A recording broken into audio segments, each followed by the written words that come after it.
Assalamualaikum warahmatullahi wabarakatuh. Kami kelompok 5 dari Universitas Medan Area, Fakultas Pertanian, Program Studi Agribisnis. Nama saya Saila Azma Tampu Bolon, NPM 188220083. Perkenalkan, nama saya Putri Surajajat R, NPM 188220053. Saya Siti Haryati, NPM 188200064. Nama saya Muhammad Fahri, NPM 188220069. Perkenalkan, nama saya Eko Ferdiansyah, NPM 188220078. Nama saya Rendiani Semanjuntak, NPM 188220086. Perkenalkan, nama saya Yogi Martin Tampu Bolon, NPM 188220087. Perkenalkan, nama saya Lestari Simarmata, NPM 188222090. Perkenalkan, nama saya Dea Ananda, NPM 188220094. Perkenalkan, nama saya Eko Sunardi, NPM 178220122. Saya dan teman-teman saya akan menjelaskan tentang industrialisasi kelapa sawit. Pada kesempatan kali ini, saya akan membahas mengenai kasus industrialisasi kelapa sawit yang ada di Indonesia, terutama pada Desa Ruhui Rahayu, Kecamatan Tanjung Palas, Kabupaten Bulungan. Dapat kita ketahui bahwasanya sektor industri merupakan salah satu faktor yang dapat memicu percepatan pembangunan nasional. Hal ini terjadi karena dengan masuknya sektor industri di kalangan masyarakat akan membawa dampak baik secara langsung maupun secara tidak langsung terhadap masyarakat yang berada di lingkungan sekitar. Dampak positif masuknya sektor industri di kalangan masyarakat yaitu membuat keterciptaan lapangan pekerjaan. Namun dengan masuknya sektor industri akan membuat beberapa dampak negatif pula. Masuknya industri perkebunan kelapa sawit di Desa Ruhui Rahayu juga memberikan banyak perubahan, terutama pada percepatan pembangunan di Desa Ruhui Rahayu. Di lain kasus, di Desa Panyambungan, Kecamatan Merlung, Kabupaten Tanjung Jabung Barat, Jambi, perkembangan perkebunan kelapa sawit semakin pesat. Kelapa sawit atau dengan nama ilmiah Elaeus guineaensis merupakan salah satu komoditas tanaman utama perkebunan yang sangat penting bagi pertumbuhan perekonomian masyarakat di Indonesia. Perkebunan kelapa sawit menjadi andalan di beberapa wilayah Indonesia, salah satunya adalah Provinsi Jambi. PASPI 2016. Desa Panyambungan sendiri merupakan salah satu desa di Tanjung Jabung Barat yang melakukan ekspansi perkebunan kelapa sawit. Ekspansi tersebut telah mengakibatkan petani mengganti sebagian atau seluruh komoditas karet menjadi kelapa sawit sendiri. Alasan petani mengganti komoditas karet menjadi kelapa sawit adalah karena mereka menganggap dengan berkebun kelapa sawit mereka jadi relatif lebih murah begitu dan praktis dibandingkan berkebun karet dan diharapkan dapat memberikan manfaat perekonomian yang lebih besar. Pendahuluan, Kalimantan Barat umumnya di Kabupaten Sambas khususnya sebagai wilayah agraris, sektor pertanian selayaknya dapat memberikan kontribusi yang besar bagi masyarakat dan kontribusi yang besar juga dalam PDRB, memungkinkan bahwa keunggulan kooperatif pada masing-masing daerah adalah di sektor pertanian. Menurut Saragi tahun 2001, dalam upaya penguatan ekonomi rakyat, industrialisasi pertanian merupakan syarat keharusan. Industrialisasi menjamin iklim makro kondusif bagi pengembangan ekonomi rakyat yang sebagian besar berada di sektor pertanian. Pendahuluan. Berdasarkan industrialisasi kelapa sawit yang berada di Dusun Tanjung Pusaka, Kalimantan Tengah terhadap industri sawit.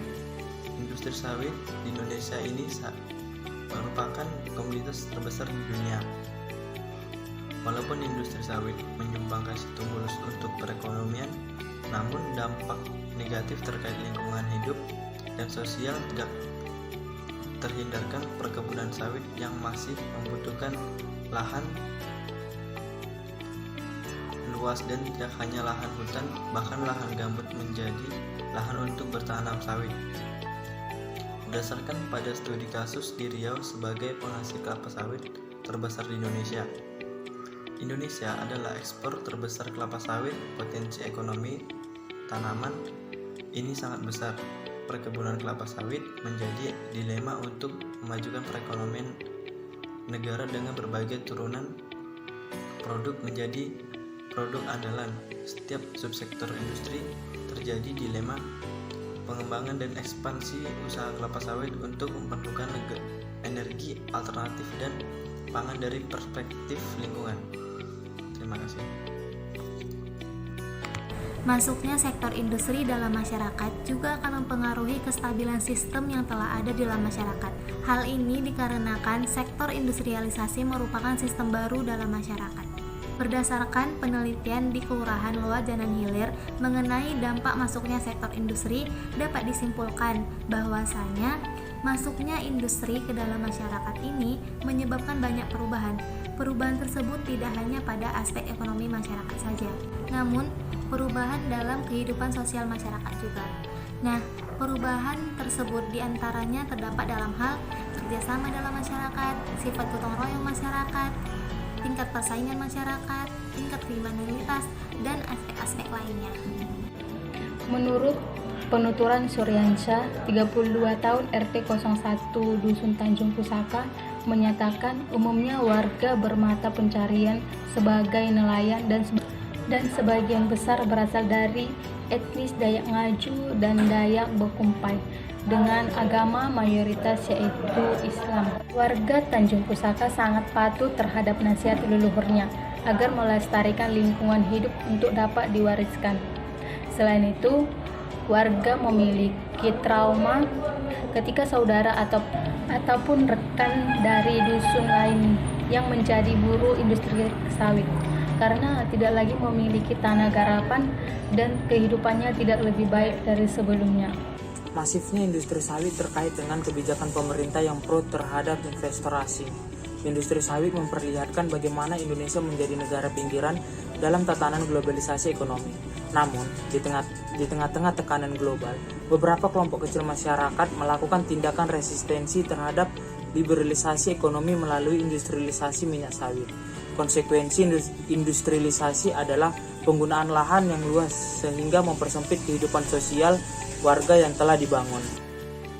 Solusi: pilihan bagi warga yang menghuni wilayah yang dipadati industri sawit semakin terbatas, yaitu warga menjadi bagian dari industri sawit atau tidak menjadi buruh sawit dengan berbagai tantangannya. Namun, realitas bagi warga, baik menjadi buruh sawit maupun berdikari tanpa industri sawit tidak memiliki perbedaan yang signifikan.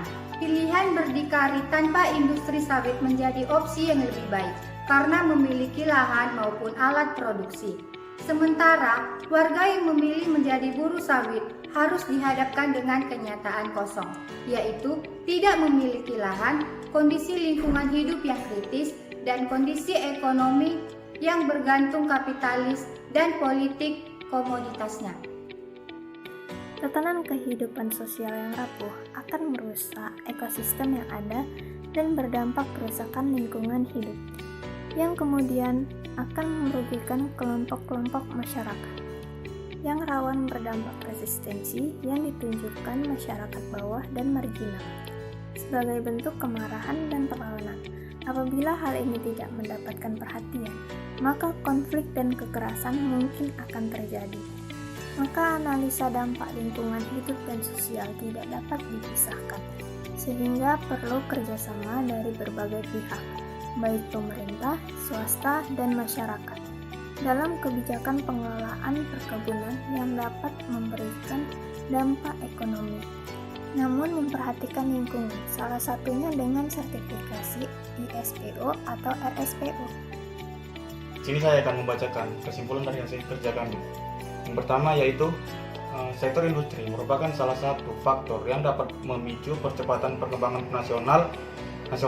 Hari ini terjadi dengan masuknya sektor industri dalam suatu masyarakat akan membawa dampak baik secara langsung maupun tidak langsung. 2. terjadinya perubahan mata pencarian penduduk pasca masuknya industri, di mana sebelum masuknya industri, rata-rata penduduk profesi sebagai petani, juga perubahan dalam industri kerjasama masyarakat, di mana sebelumnya masuknya industri, kerjasama masyarakat berdasarkan gotong royong, namun setelah masuknya industri, kerjasama masyarakat berorientasi pada materi karena sibuknya penduduk bekerja di perusahaan. 3. Perlu kerjasama dari berbagai pihak, baik pemerintah, swasta, dan masyarakat dalam kebijakan pengelolaan perkebunan yang dapat memberikan dampak ekonomi namun memperhatikan lingkungan. Salah satunya dengan sertifikasi ISPO atau RSPO. Saran yang dapat kami sampaikan adalah perlu dilakukan pengembangan industri hilir kelapa sawit dan turunannya, serta kemungkinan dikembangkan pola agroestet bagi petani kelapa sawit untuk pemanfaatan peluang pasar seoptimal mungkin, sehingga mampu meningkatkan nilai tambah, perluasan kesempatan kerja, dan sebagai sarana yang baik untuk mentransformasikan masyarakat petani menjadi masyarakat industri memasuki milenium ketiga. Sekian yang dapat kami jelaskan mengenai industrialisasi kelapa sawit, dan terima kasih sudah menonton video kami.